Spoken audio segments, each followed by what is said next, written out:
cahaya Mataram yang ketujuh, ya Suryo ibaratnya penerang bumi yang ketujuh ini, yang jumlahnya ada 7, ya. Niscaya itulah yang akan sanggup nuntaske jangka Jayabaya di bumi Nusantara ini, karena jangka itu harus jumaka, mesti ada pelakunya. Kalau yang kenyas godong tok itu banyak. Contoh bercerita, mari kita beramal, mari kita tuntaskan hajat-hajat leluhur umpamanya, mari kita kembalikan budaya adiluhung. Namun sebatas mimik dan momok, tidak ada tindakan nyatanya. Emangnya kembalinya budaya adiluhung ini tanpa perlu pengorbanan? Tapi ulo salam mulya atur bagya wis muga nusantara. Hong wilahing jatiluhune hajat-hajate leluhur Nusantara, tapi ulo salam mulya. Saya sering sekali kesana kemari dalam arti nampak tilas di pertapan-pertapan atau di petilasan-petilasan atau di makam-makam para leluhur, ya. Para leluhur itu siapa? Leluhur ya dari Adam sampai sekarang.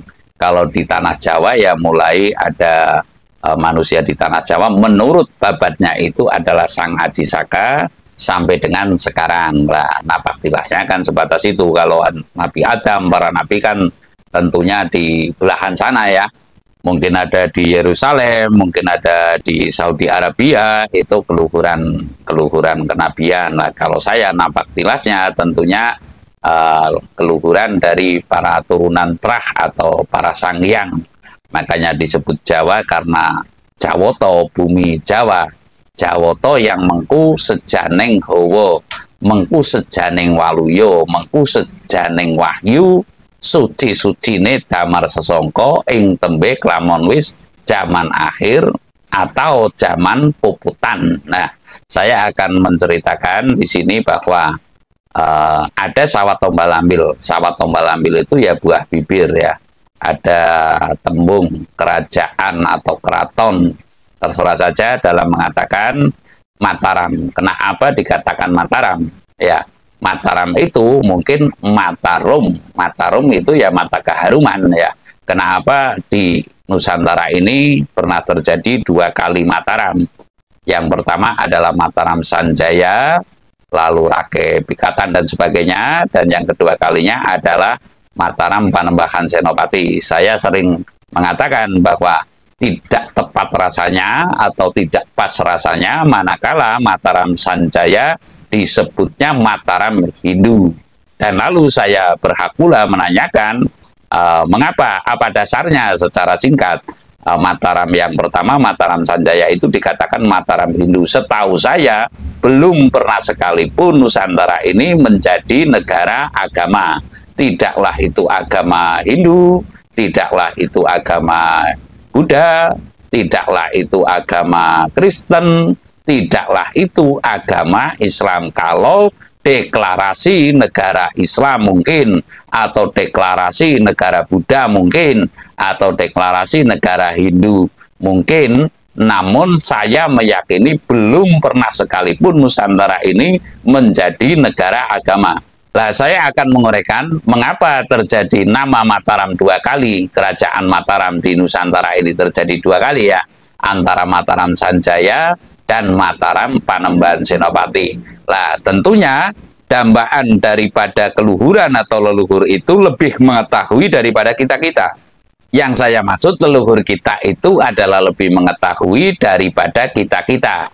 Nama Mataram 2 kali dan nanti mungkin akan muncul yang namanya Suryo Mataram. Suryo Mataram kaping pitu menurut petunjuk yang saya terima cacahe ono pitu. Suryo Mataram kaping pitu kang cacahe ono pitu, inilah yang merenggak atau ngerenggo tuntase Jongko Joyoboyo. Nah, saya akan menyampaikan di sini karena mungkin kata Suryo Mataram kaping pitu kang cacai ono pitu atau tedak turun atau terah yang ketujuh saya kurang paham persis.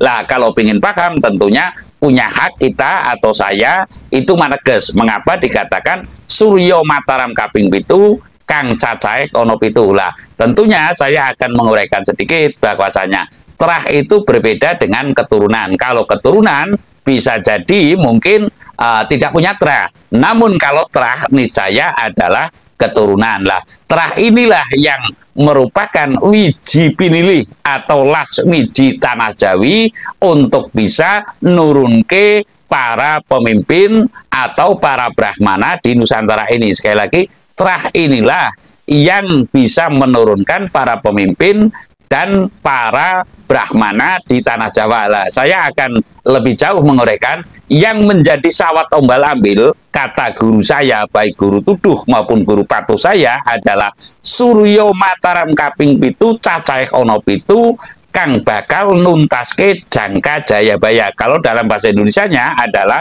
cahaya Mataram yang ketujuh, ya Suryo ibaratnya penerang bumi yang ketujuh ini yang jumlahnya ada 7, ya. Niscaya itulah yang akan sanggup nuntaske jangka Jayabaya di bumi Nusantara ini. Karena jangka itu harus jumangkah, mesti ada pelakunya. Kalau yang kenyas godong tok itu banyak. Contoh bercerita, mari kita beramal, mari kita tuntaskan hajat-hajat leluhur umpamanya. Mari kita kembalikan budaya adiluhung. Namun sebatas mimik dan momok, tidak ada tindakan nyatanya. Emangnya kembalinya budaya adiluhung ini tanpa perlu pengorbanan. Inilah yang saya sering katakan, kebanyakan rata-rata kenyas godong tok, masih keguh dengan pepaes dunia, ya, masih taruhlah tergoda dengan pepaes dunia. Intinya dirinya harus kaya, harus punya jabatan dan sebagainya. Ini banyak sekali. Kalaupun untuk tuntasnya jangka Jayabaya ini, ya tentunya para pelaku-pelaku yang secara terus-menerus, yang saya maksud melakukannya untuk terwujudnya tujuan leluhur atau hajat leluhur, yaitu tuntasnya jangka Jayabaya yang tentunya dalam kolom mewujudkan atau terwujudnya tatanan zaman adil. Lah, kali ini saya akan mengatakan bahwa bertemunya atau berkumpulnya Surya Mataram kaping 7 kang cacahe ana 7, inilah mungkin tiba saatnya nanti, ya, manakala sudah bertemu lalu berkumpul lalu berembuk, dan biasanya Surya Mataram ini manusia bisa melakukan apa saja manakala dalam kondisi terdesak. Sekali lagi, termasuk mau mengeluarkan hartanya. Kalau sekarang mohon maaf, ya masih kidit-kidit karena situasinya masih dianggapnya antara iya dan tidak akan terjadinya goro-goro. Sekali lagi, antara iya dan tidak akan terjadinya goro-goro, sehingga pertimbangannya mungkin masih lebih baik disimpan, lebih baik hanya cerat-cerat, ya cerat-cerat, ya tahu sendirilah ibaratnya air hanya sekedar menetes tapi tidak mengalir secara penuh gitu. Hanya sekedar menetes, itulah cerat-cerat kalau istilah Banyumas. Jadi saya menguraikan, manakala sudah bertemunya Surya Mataram kaping 7, ya kang cacahe ana 7, dan masing-masing mengeluarkan kekuatannya, artinya dengan segala daya dan upaya pada porsinya masing-masing, inilah yang menentukan terwujudnya jangka Jayabaya atau terwujudnya hajat-hajat leluhur Nusantara, dalam kolom terwujudnya tatanan zaman adil. Kalau sekarang niscaya ya masih cerat-cerat, itu ya masih banyak pertimbangan dan lain-lain lah. Saya sebagai ujung tombak lah, kalau saya mengatakan saya sebagai ujung tombak, ada pantasnya loh siapa yang mengatakan atau yang mengkonsep dalam kolom hajat-hajat leluhur Nusantara, dan atau secara terang-terangan siapa yang mengatakan hajat-hajatnya leluhur Nusantara itu adalah terwujudnya tatanan zaman adil. Niscaya baru dari bibir saya lah, secara terang-terangan niscaya baru dari lantunan dari bibir saya, di mana saya itu tidak sembarang menyampaikan. Tentunya saya menyampaikan ada dasarnya, yaitu hasil keheningan, ya, hasil keheningan yang secara terus-menerus, dan lalu saya mendapatkan petuah-petuah dan lalu saya sampaikan. Jadi dalam kali ini saya mengatakan intinya tuntasnya jangka Jayabaya atau terwujudnya tatanan zaman adil niscaya manakala Surya Mataram kaping pitu kang cacahé ana pitu sudah berkumpul dan lalu duduk pada porsinya masing-masing. Saya akan menguraikan lebih jauh